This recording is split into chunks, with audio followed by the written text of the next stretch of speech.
Okay, this is going to be an example of some data analysis. One of the students said that he didn't think the sea level was rising. That was just natural variation. So my goal in this thing is to see, is it in fact rising? And second, I'll see if we can mathematically model it. So with that, let's just get going. So in order to do data analysis, first thing you need is some data. So I went to the NOAA site and I found this page. And basically, this is a satellite altimetry. And what they do is measure sea level by a satellite. Now on this, there's a link to the raw data right here. I'm just going to click on that. I'm going to do all this in Excel. So I want to open with Excel,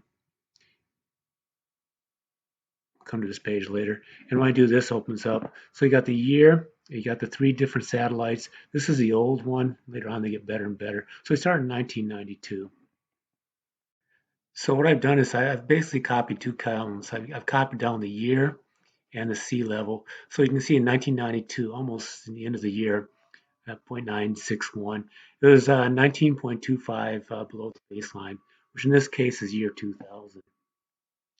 And so also what I want to do is I don't want years. I want this to be my base year for my data analysis. So I'm going to set this to 0. The way I do that is just subtract that 19.92.961 off from this number. When I do that, let me unhide this. Well, here we go. Unhide. I can see this is 0. And then I got my intervals from 1992 up till the end of this last year. So what I'm going to do is I'm going to work with columns B and C, right? So what I'm going to do is highlight that, highlight those columns. I'm going to come up here and insert, and this is a chart, and I want to do the scatter plot, right? I just want straight dots for right now. And there it is. So this is 1992, and this is about just shy of 30 data points less, right? So let's see what happens here, right? Uh, can we do something with it? Well, the first thing I want to do is I'm going to insert a trend line, add trend line, right? And the next thing I want to do is this format, right? It automatically defaults to the linear, but if I go down a little bit, I can see I can display the equation on the chart. I can also display the coefficient or the correlation on the chart. Move that over where I can see it.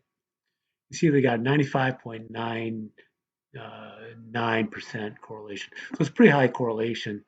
But we can do this a little bit better than that, right? Let's go back and see if we can format this trend line, find a better fit. And I'm just going to come here. Can't do logarithm because we got negatives, so we're just going to go polynomial. I'm just going to stick with second order. And when I do that, this comes up. But look what happens here when I hit polynomial. So there's my equation, right? Second order polynomial. But I get 97.45. So this is a better fit, right? So this is one we're going to work with. So what I've done here is I've cleaned up the data a bit. There was about 1,200 different data points. We could do that, and I would normally do that, but I wanted to just have it simple.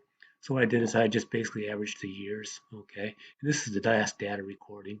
So what I've done then is I took the regression line and I put it here, and there it is right there. And then I put the year 0. So at year 0, I get negative 14.552, which is what we expect. That's right where the y-intercept is. But we could test this a little bit. Let's do, once we can see, let's do 12. And we get 12.0016. Oh, yeah, it's pretty good, right? And we'd expect that, actually. Let's do 13 because of the high degree of correlation, 14.8254. Yeah, good. So we can go out here if nothing else changes, right? Um, we can go out here and predict what's going to happen 35 years from 1992, and I could expect basically a full 10 centimeters, right? Raising the sea level. That's another 5 years. And I can predict that if nothing else changes, sea level is going to rise. And I can predict it mathematically, right? So how much variation of the sea level can be attributed just to the years? Well, that's where I come to this r squared bit here, right? So if I take that 0.9745 and I square it, I come up with 0.94965, roughly 95%. So 95% of the variation I'm seeing in the sea level, which is very, very nicely predicted by this trend line polynomial, 95% of that can be attributed to just the years. All right.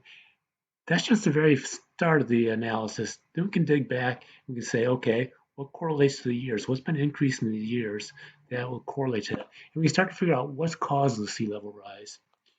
And I've done that, but I'm not going to present it on this video.